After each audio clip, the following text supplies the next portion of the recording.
Hello dear student, this is the third part of the chapters video. We were on the this is the civics video in which in my previous lecture I have already explained the previous topics. So in this chapter I will continue the remain topics of the chapter. So we had read about Swapna and also the cloth market of erode and putting out system. So in this video I am going to explain the same topic of putting out system weavers producing at home. तो weavers जो होते हैं वो invest करते हैं अपनी money को, अपनी सेविंग्स को, या फिर उन्हें कुछ पैसे उधार लेने पड़ते हैं बहुत ही ऊंचे ब्याज दर पे लूम्स को ख़रीदने के लिए। लूम्स मीन्स जो जिससे वो बुनाई का काम करते हैं। एक लूम जो होता है वो उनको 20,000 रुपये का पड़ता है, जबकि एक स्मॉल वीवर्स को ख़रीदने के लिए उन्हें दो लूम की ज़रूरत पड़ती है, जिसके लिए उन्हें 40,000 रुपीज़ जो है वो एक्सपेंड करना पड़ेगा। तो वर्क और एक लूम को पे काम करने के लिए उनको अकेले ना काम करके अपनी फैमिली मेम्बर्स को भी काम करना होता है। उनके साथ 12 घंटे तक वो पूरा दिन के 12 घंटे वो काम करते हैं और इसके लिए उनको सिर्फ 3500 रुपीज़ पर मंथ मिलती है। तो ये जो अरेंजमेंट था मर्चेंट एंड वीवर्स का जो हमने अभी देखा, इसको बोलते हैं putting out system. Whereby the merchant supplies the raw material, जहाँ पे व्यापारी जो है वो रॉ मटेरियल यानी धागा प्रोवाइड करते हैं और उनसे यानी बुनकरों से जो कपड़ा बुनते हैं उनसे वो फिनिश्ड प्रोडक्ट प्राप्त करते हैं। तो ये हमारी इंडिया में वीविंग इंडस्ट्री में ज़्यादातर इंडिया के रीजन्स में ये देखा जाता है। अब बात करते हैं वीवर्स कोऑपरेटिव की। वीवर्स की जो कोऑपरेटिव यानी कि वीवर्स की सहकारी संस्थाएं। कॉपरेट मतलब एक दूसरे के साथ काम करना। हमने देखा कि वीवर्स जो होते हैं वो इतनी मेहनत के बाद भी उन्हें उनकी मेहनत का बहुत कम पैसा मिलता है। तो वो वीवर्स कोऑपरेटिव जो हैं वो एक तरह से एक तरीका है उनके इनकम को बढ़ाने का और उन्हें डायरेक्ट जो है इनकम प्राप्त करने का। इट मीन्स कि सबसे पहले जो मर्चेंट उनसे ख़रीद लेते थे उनका बना हुआ कपड़ा और उसे मार्केट में बेचते थे। तो ये जो वीवर्स कोऑपरेटिव होते हैं एक साथ मिल कर के एक ग्रुप के रूप में काम करते हैं और ये डीलर यानी कि धागे के जो व्यापारी होते हैं उनसे धागा डायरेक्ट ख़रीदते हैं और फिर वीविंग का काम करते हैं। उसके बाद कभी कभी ये जो सहकारी संस्थाएं होती हैं जो मार्केटिंग का काम करती हैं, तो वो जो है इनके बनाए हुए कपड़ों को ख़रीद लेती हैं।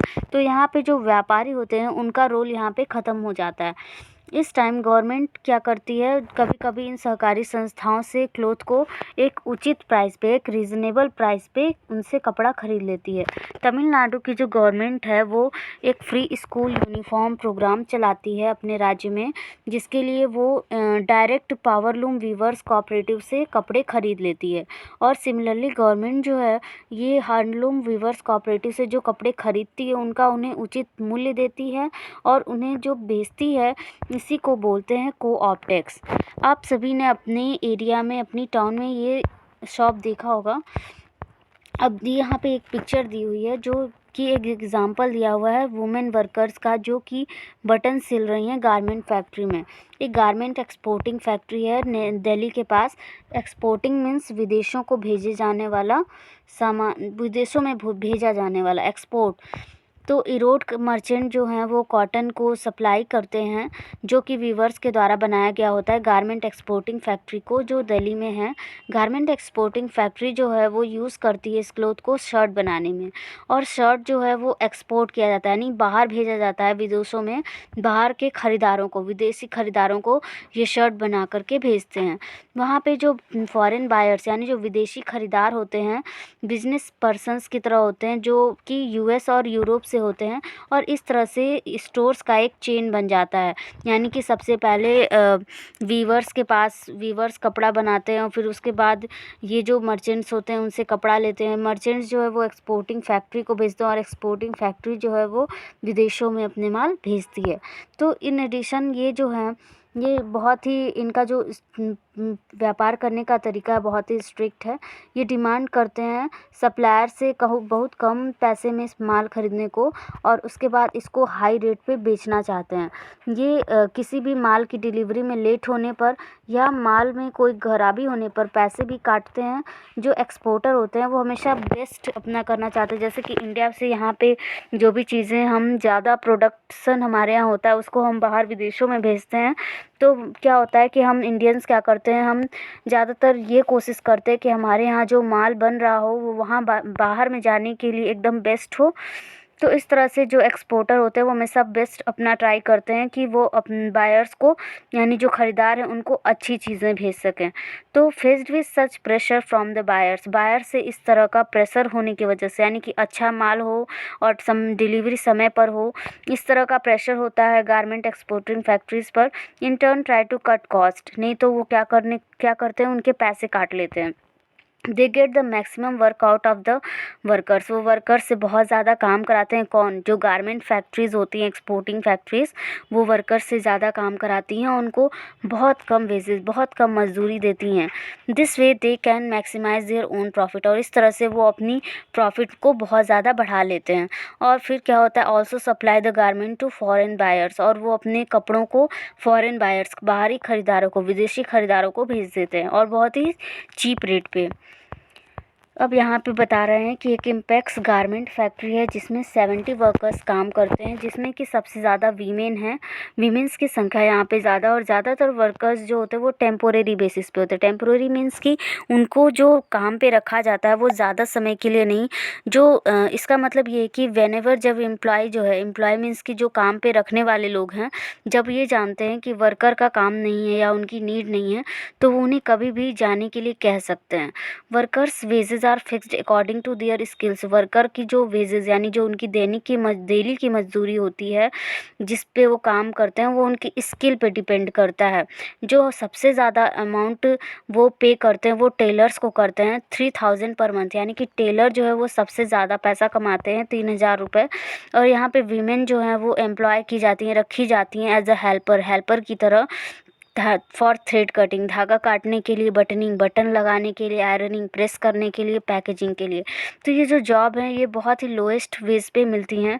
यहाँ पे आप देख सकते हैं कि पेमेंट जो है वर्कर को किस तरह से पर मंथ दी जाती है। टेलरिंग के लिए 3000 रुपीज़, आयरनिंग के लिए 1.50 पर पीस, यानी 3000 रुपये टेलर को, और 1.5 रुपये सिर्फ और सिर्फ आयरन के लिए, वो भी एक शर्ट का, मतलब पर पीस के हिसाब से। चेकिंग के लिए 2000 एंड थ्रेड कटिंग के लिए 1500। तो यहाँ जो वेजेस हैं वो बहुत लो हैं।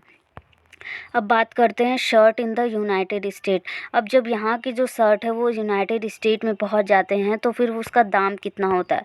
Number of shirt are displayed at the large clothes shop in United State and price at $26। $26 में वहाँ पे शर्ट बिकते हैं यहाँ के, जो यहाँ से बन के जाते हैं, और हर एक शर्ट जो है वो $26, नियर अबाउट 1800 रुपीज़ का बिकता है।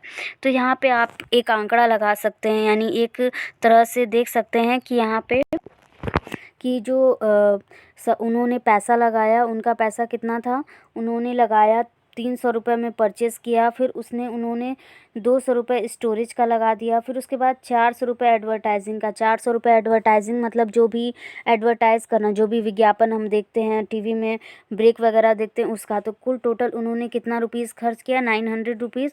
और ये जब वो बेच रहे हैं तो कितना रुपीज़ बेच रहे हैं, 1800 रुपीज़ का पर पीस के हिसाब से वो बेच रहे हैं। तो उनको कुल टोटल 900 रुपीज़ का प्रॉफिट हो रहा है। जो गारमेंट एक्सपोर्टर होते हैं वो शर्ट को 300 रुपये पर पीस के हिसाब से बेचते हैं, और फिर वहाँ से जब वो विदेशों को चली जाती है तो वो 1800 रुपीज़ में, इट मीन्स कि $26 में बिकती है।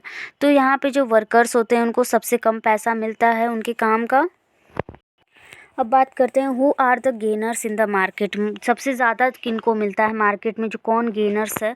तो चेन ऑफ मार्केट जो है वो प्रोड्यूसर, कॉटन ऑफ प्रोड्यूसर, यानी कि जो सब कॉटन को उगाते हैं वहाँ से लेकर के जो बायर, उसके ख़रीदार होते हैं सुपर मार्केट के, उससे बनता है। यानी कि सबसे पहले क्या होता है चेन ऑफ मार्केट्स में, आप कह सकते हैं कि सबसे पहले जो है फार्मर के पास कॉटन होता है।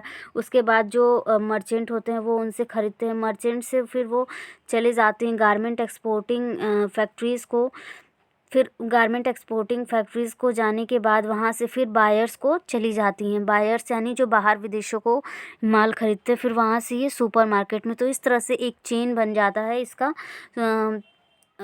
उसका मार्केट का। ये हमने प्रीवियस चैप्टर में भी पढ़ा है।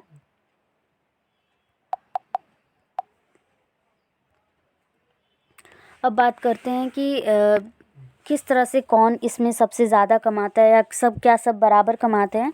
तो इसको हमने पहले भी देखा कि वीवर्स को सबसे ज़्यादा लो सैलरी मिलती है। अब बात करते हैं मार्केट एंड इक्वालिटी की, यानी बाज़ार और समानता या बराबरी क्या है। तो फॉरेन जो बिजनेस पर्सन्स होते हैं वो सबसे ज़्यादा प्रॉफिट कमाते हैं मार्केट में as compared to this.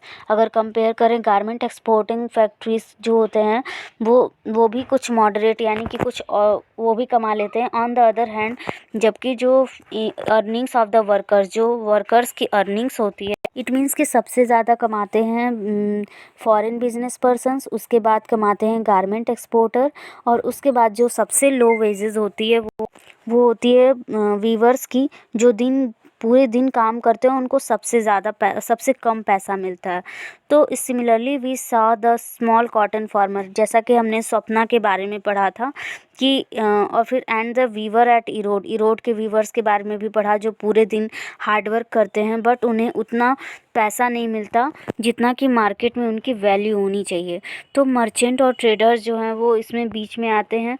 As compared to the weavers they have earn more but it is still much less than the exporter. तो इस तरह से डेमोक्रेसी होनी चाहिए कि सबको एक बराबर प्रॉफिट मिलनी चाहिए। जबकि आपने पढ़ा था कांता और स्वप्ना के बारे में कि दोनों जो है वो बहुत ही कम वेजेस वाली औरतें हैं जिनको बहुत कम पैसा मिलता है उनकी काम का। तो on one hand the market offers people opportunities for work, market जो है वो लोगों को काम करने के लिए ऑफ़र देती है and to be able to sell things they grow और प्रोड्यूस, और वो उनको एक प्लेस मिलता है अपनी चीज़ों को, अपनी बनाई हुई, अपनी उगाई हुई या बनाई हुई चीज़ों को बेचने का। तो मार्केट में ये चीज़ें मिलती हैं। It could be the farmer selling cotton, या तो ये फार्मर जो हैं वो फार्मर हो सकते हैं जो अपने कॉटन को बेचते हैं, या वीवर जो उस क्लॉथ को बनाते हैं। ऑन द अदर हैंड अगर हम दूसरी तरफ देखें, it could be the farmer, ये फार्मर हो सकते हैं जो अपने कॉटन को बेचते होंगे, या वीवर जो अपने क्लॉथ को बनाते हैं। ऑन द अदर हैंड दूसरी तरफ देखें तो it is usually the rich and powerful, ये यूजुअली देखा जाए तो रिच और पावरफुल लोग ही हैं। ये जो एक इमेज दिया हुआ है मॉल्स का जो आप देखते हैं अपने में, they get the maximum earning, सबसे ज़्यादा अर्निंग्स उनकी होती है जो मार्केट में सबसे रिच और पावरफुल लोग होते हैं। These are the people who have money and own the factories, ये वो लोग हैं जिनके पास अपने पैसे हैं और वो उनकी अपनी फैक्ट्री है, लार्ज शॉप है, लार्ज लैंड होल्डिंग्स है। पुअर जो डिपेंड है रिच पे और पावरफुल पे उन सारी चीज़ों के लिए, they have to depend for loans, वो इन पे डिपेंड है लोन्स के लिए यानी उधार के लिए। As in case of Swapna के केस में आपने देखा जो एक स्मॉल फार्मर थी जो अपनी खेती के लिए जो कच्चे मटेरियल यानी कि कच्चे रॉ मटेरियल को ख़रीदने के लिए और मार्केटिंग के लिए गुड्स के लिए, स्वप्ना के केस में हमने पढ़ा था कि उसे रॉ मटेरियल के लिए एक ट्रेडर से पैसे उधार लेने पड़े थे। तो बहुत सारे ऐसे लोग हैं जिनको काम के लिए पैसों की ज़रूरत होती है। तो इस तरह से वर्कर्स जो गारमेंट फैक्ट्री में काम करते हैं, तो ये सब बिकॉज ऑफ दिस इस डिपेंडेंसी की वजह से ही पुअर जो है हमेशा वो एक्सप्लॉयटेड होते हैं मार्केट में, उनका शोषण किया जाता है मार्केट में। There are ways to overcome this such as forming cooperatives और producer and ensuring the laws are followed strictly. यहाँ पे कुछ वेज हैं जिनको फॉलो करके हम इस तरह के सिचुएशन से बाहर निकल सकते हैं, जैसे कि कोऑपरेटिव्स यानी कि एक ग्रुप बनाकर काम करना प्रोड्यूसर्स का, या फिर इंश्योरिंग द लॉ को इंश्योर करना, लॉ को बनाना जिससे कि हम स्ट्रिक्टली जिसको फॉलो करें। In the last chapter we will read about how one such fish workers, last chapter में हम पढ़ेंगे फिश वर्कर्स के बारे में जिसका नाम है तवा मत्स्य संघ, जो कि तवा रिवर पे बनाई गई थी। तो इस चैप्टर को यहीं पे ख़त्म करते हैं। Thank you for watching.